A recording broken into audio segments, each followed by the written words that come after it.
تمہاری صلاحیتوں کے باوجود تمہیں کوٹا سسٹم کی وجہ سے نوکری نہیں ملتی، تمہاری صلاحیتوں کے باوجود تمہیں کالج یونیورسٹی میں ایڈمیشن نہیں ملتا، تمہاری 5 کروڑ روپے کی دکان کے سامنے 5,000 روپے کا ٹھیلا پٹھان لگاتا ہے، اس کو تم ہٹا نہیں سکتے۔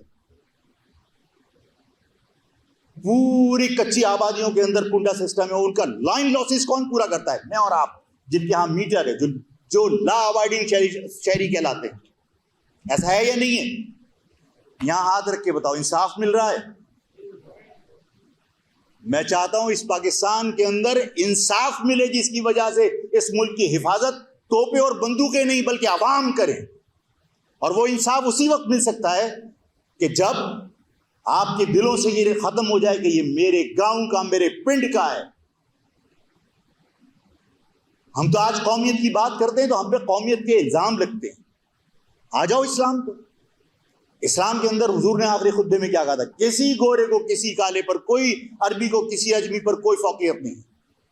اگر کوئی اعلیٰ ہے تو اپنے تقوی کی بنیاد پر، میرٹ پر 2 فیصلہ، میرٹ پر 2 ملازمتیں، میرٹ پر 2 کالج اور یونیورسٹی میں ایڈمیشن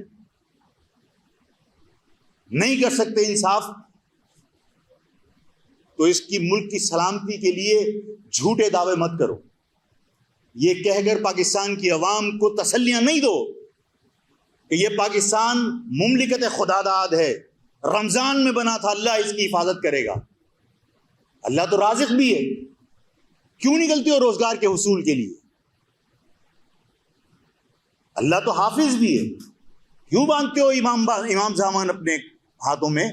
کیوں پسٹل لائسنس کا لے کے اپنی حفاظت کے لیے نکلتے ہو؟ اللہ حفاظت کرے گا نا۔ اللہ تقدیر بھی تمہاری اس وقت تبدیل کرتا ہے جب تم کوشش کرتے ہو۔ ہم نے کیا کوشش کی؟ ہم اپنے بھائی کو پٹتا ہوا دیکھ کر مووی بنا رہے ہوتے ہیں، ہم تڑپتی ہوئی لاش دیکھ کر لوگوں کی مووی بنا رہے ہوتے ہیں، اس کے حلق میں 4 قطرے پانی نہیں ڈالتے۔ ہم نے اپنا کلچر تبدیل کر لیا، ہم نے اپنا مزاج تبدیل کر لیا، ہم بھول گئے کہ ہم کس کی قوم ہیں۔ ہم نے غلامی سر جھکا کے تسلیم کرنے کا فیصلہ کر لیا۔ یہ غلامی تسلیم کرنے کا اسٹائل ہی تو ہے کہ صبر کرو، ہر ظلم پر خاموشی سے برداشت کرو۔ ہم احتجاج کرنا بھول گئے۔ اگر اپنے ساتھ ہونے والی زیادتی کا غصہ نکالنا ہے تو اپنی بیوی پہ نکال دو، اگر اپنے ساتھ ہونے والی زیادتی کا غصہ نکالنا ہے تو اپنی اولاد پہ نکال دو۔ مرد بنو، جس نے ظلم کیا ہے اس کے خلاف احتجاج کرو، مرد بنو۔ ہاتھ پکڑنا ہے تو اس کا پکڑو جس نے ظلم کیا تمہارے ساتھ۔ ہم اپنے گھر کے کمزور لوگوں پر اپنا غصہ نکال رہے ہوتے ہیں، ہمارے ساتھ ہونے والی زیادتیوں پر ہم خاموش